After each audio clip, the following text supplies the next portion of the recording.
दोस्तों नमस्कार। आपका स्वागत है द साइंस हब में। आज जो सीरीज है वह है third series RRB railway group D special for science. दोस्तों उन दो सीरीज में मैंने 50 क्वेश्चन करवाए हैं। आज जो क्वेश्चंस होंगे वह 51 से लेकर 75 होंगे। तो आइए अब स्टार्ट करते हैं। क्वेश्चन 51, विलियम हार्वे किसकी खोज के लिए प्रसिद्ध हैं? जो ये प्रसिद्ध हैं वह है रक्त परिसंचरण यानी कि ब्लड सर्कुलेशन। और बात की जाए रक्त समूह के लिए यानी कि रक्त समूह की खोज किसने की थी? वो की थी लैंड स्टीनर यानी कि ब्लड ग्रुप की खोज। अब आते हैं 52 पर। एंटीजन यानी कि एंटीजन क्या है? एंटीजन क्या है? एंटीजन एंटीबॉडी के निर्माण हेतु उत्प्रेरक का कार्य करते हैं यानी कि उसे आगे बढ़ाने में उनकी हेल्प करते हैं। अब आते हैं क्वेश्चन नंबर 53 पर। कौन सा अंग रोगाणुओं का विनाश करता है तथा शरीर का पुलिस रक्षक कहलाता है यानी कि सिक्योरिटी या पुलिस फोर्स कहलाता है? ये होता है यकृत, जिसको हम लीवर बोलते हैं। यकृत रोगाणुओं का विनाश करता है तथा शरीर का पुलिस रक्षक कहलाता है। यकृत में कफर्स सेल्स पाए जाते हैं जो रोगाणुओं को नष्ट करते हैं। शरीर में टॉन्सिल्स की लंबाई बढ़ जाने के कारण खांसी आने लगती है। अब आते हैं क्वेश्चन नंबर 54 पर। मनुष्य में मादा स्पष्ट युग्मनज का संगठन क्या होता है? तो इसमें क्या होता है? ये आंसर रहेगा ए नंबर यानी कि 22 प्लस एक्स। देखिए हम आपको समझा दें, फीमेल में जाइगोट युग्मनज का संगठन 2n होता है अर्थात 44 प्लस XX, और फीमेल गैमेट में n होता है अर्थात 22 प्लस x। ओके। अब आते हैं क्वेश्चन नंबर 55। टर्नर सिंड्रोम क्या होता है? तो जो टर्नर सिंड्रोम होता है उसमें जो क्रोमोसोम यानी कि जीन की जो संख्या होती वह होती है 45। तब की होनी कितनी चाहिए? 46। इसमें होगी 45 यानी कि एक कम 44 प्लस एक्स जीरो, और यानी कि या इसे 44 प्लस एक्स होने के कारण यह फीमेल होती है। इनका शरीर विकास नहीं होता यानी कि इनके शरीर में कोई विकास नहीं होता, और इनमें स्तन ग्रंथि का भी अभाव होता है। इनकी आवाज़ मोटी तथा जनन क्षमता नहीं होती है।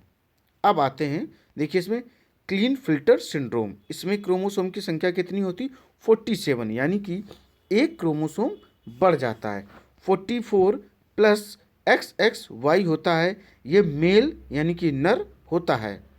इनके कुछ लक्षण क्या होते हैं? फीमेल मादा से मिलते जुलते हैं। इनमें स्तन ग्रंथि का विकास होता है, आवाज़ सुरीली होती है तथा जनन क्षमता का अभाव होता है। अब आते हैं क्वेश्चन नंबर 56 पर। हीमोफीलिया रोग किसे कहते हैं या कैसा रोग होता है? तो यह रोग होता है अनुवांशिकी तथा लिंग संलग्न रोग होता है यानी कि जो जेनेटिक्स तथा लिंक्ड आपका रोग होता है। ठीक है, इसमें हम आपको बताते हैं हीमोफीलिया रोग अनुवांशिकी तथा लिंग संलग्न होता है। कैल्शियम की कमी से हड्डी एवं दांत कमज़ोर हो जाते हैं, इसके बारे में मैंने आपको पहले भी बताया है। अब क्वेश्चन नंबर देखते हैं 57। ये आपका रक्त से संबंधित है। ठीक है, और मैंने आपको बताया है जो ब्लड ग्रुप की खोज की थी लैंड स्टीनर ने, और ब्लड सर्कुलेशन की जो खोज की थी वो आपको हमने अभी बताया विलियम हार्वे।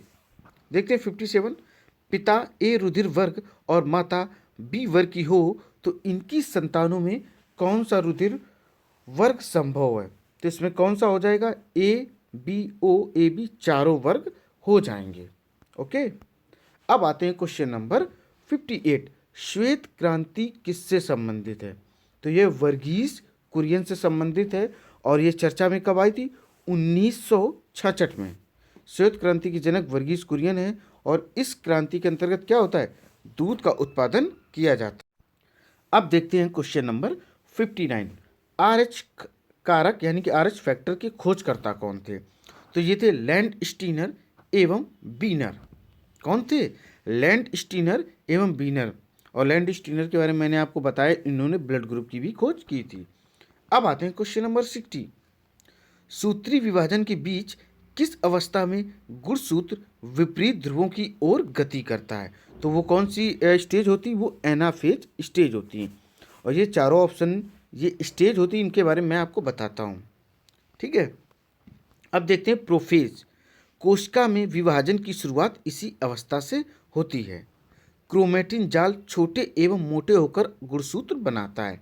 मेटाफेज तुर्क धागे यानी कि स्पिंडल फाइबर्स का निर्माण पूर्ण होता है। इस विभाजन में 2 से 10 मिनट का टाइम जो है वह लगता है। टीलोफेज क्या होता है? यह प्रोफेज का उल्टा है, यानी कि अपोजिट है एकदम। केंद्रक एवं केंद्र का स्पष्ट हो जाता है। क्रोमोसोम पतले हो जाते हैं। स्पिंडल फाइबर नष्ट हो जाता है एवं एक मदर सेल से 2 डॉटर सेल का निर्माण होता है। ओके, अब क्वेश्चन देखते हैं 61। वृद्धि वलय ग्रोथ रिंग्स किसकी क्रिया से बनते हैं? तो ये बनते कैम्बियम। और ये होती किस में है? पेड़ पौधों में होती हैं। क्या? ये वृद्धि वलय या ग्रोथ रिंग्स। देखिए, वृद्धि वलय या ग्रोथ रिंग्स होती हैं, वो क्या होती हैं? कैम्बियम की क्रिया से बनती हैं। और आपको बता दें, पेड़ में एक होती हैं वार्षिक वलय, जिनको हम एनुअल रिंग कहते हैं। वार्षिक वलय से हम पेड़ की जो उम्र है उसका पता लगा सकते हैं। कैसे? जितने उसको पेड़ के तने को काटेंगे, अंदर जितने सर्किल होंगे उतने ही वर्ष उसकी आयु कहलाएगी। अब देखते हैं जाइलम। जड़ द्वारा अवशोषित जल एवं खनिज लवण जाइलम द्वारा पौधे के अन्य भागों में पहुंचाता है। ये अपवर्ड डायरेक्शन में काम करता है, यानी कि ऊपर। अब देखिए, जब पानी जड़ खींचेगी या खनिज लवण खींचेगी तो कहाँ ले जाएगी? ऊपर ही तो ले जाएगी ना। अब देखते हैं फ्लोएम। प्रकाश संश्लेषण की क्रिया के द्वारा बने कार्बोहाइड्रेट को पौधे अन्य भागों में पहुंचाता है। ये डाउनवर्ड डायरेक्शन में काम करता है, यानी कि नीचे को। स्वाभाविक है, जब खाना पेड़ पौधों का कहाँ पत्तियों पर बन रहा है तो पत्तियों से डायरेक्ट नीचे की ओर ही आएगा। अब पढ़ते हैं क्वेश्चन नंबर 62। परागण का अर्थ। परागण का अर्थ बताएं तो परागधानी से यानी कि एंथर से परागकण का वर्तिकार यानी कि स्टिग्मा पर जाना ही क्या है? परागण है।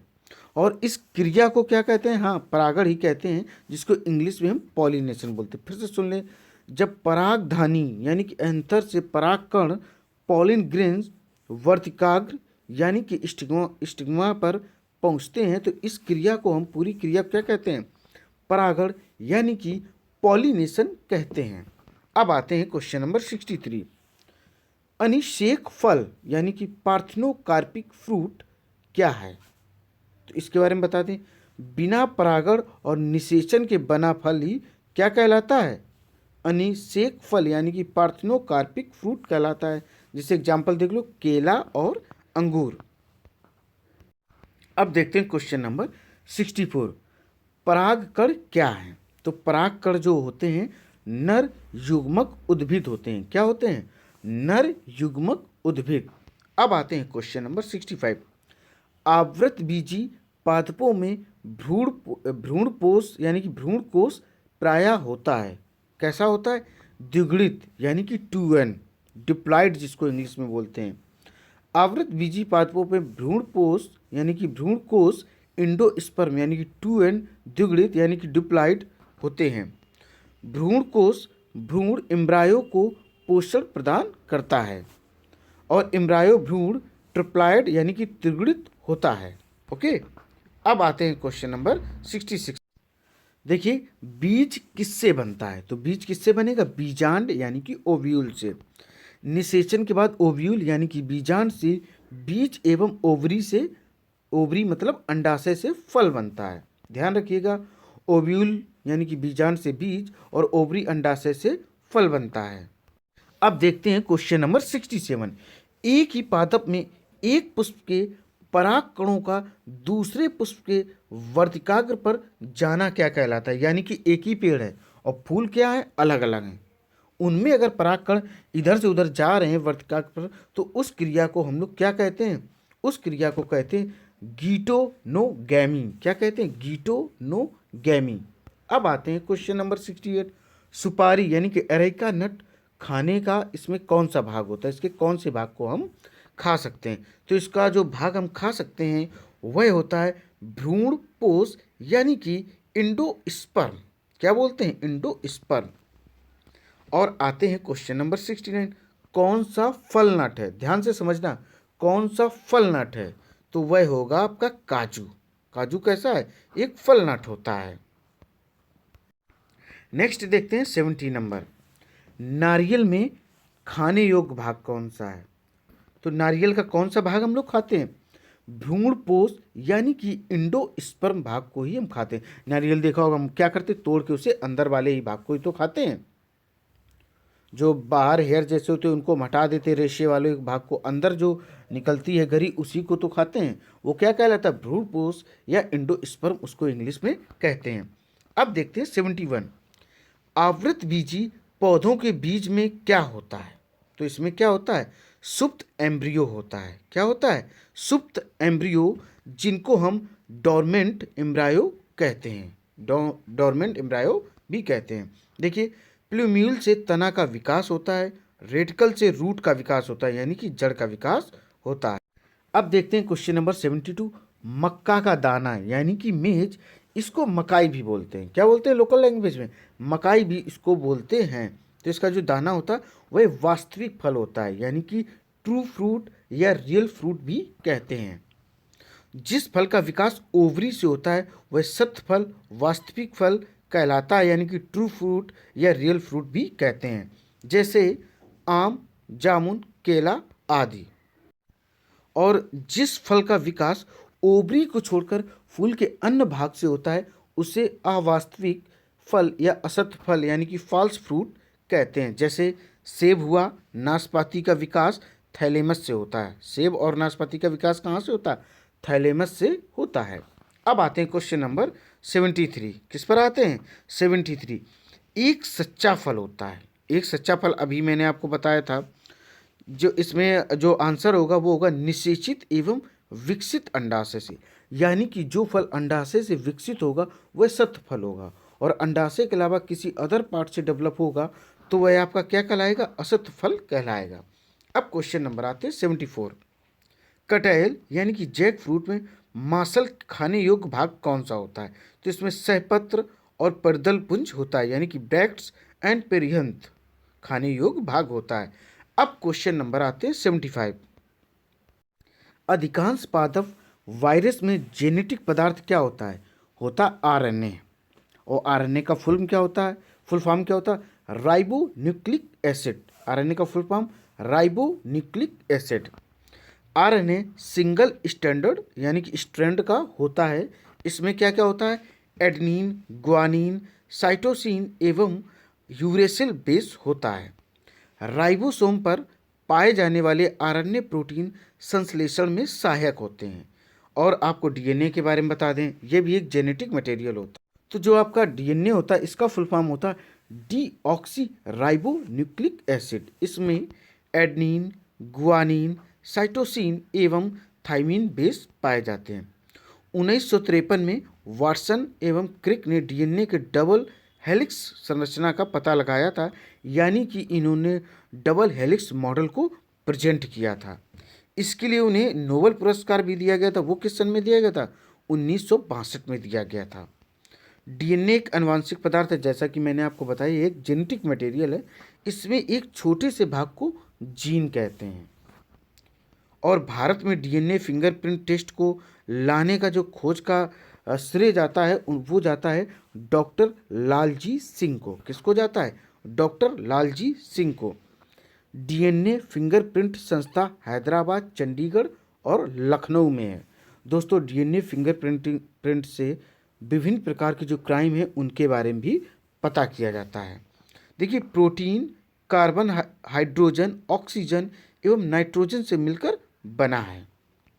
प्रोटीन की कमी से बच्चों में क्वाशेरकोर बीमारी भी होती है, और मरस्मस नामक बीमारी भी बच्चों में प्रोटीन की कमी से होती है। बोलते ना, प्रोटीन जो है वह इम्पोर्टेंट किस लिए होता है? शरीर की मरम्मत के लिए बहुत इम्पोर्टेंट होता है। दोस्तों, उम्मीद है ये वीडियो आपको पसंद आया होगा।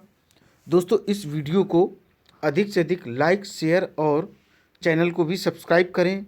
इस तरीके की वीडियो आपको लगातार मिलते रहेंगे। ये 3rd सीरीज़ है, इसके जस्ट बाद 4th सीरीज आपकी RRB railway group D special for science के लिए आती रहेगी। दोस्तों, थैंक यू।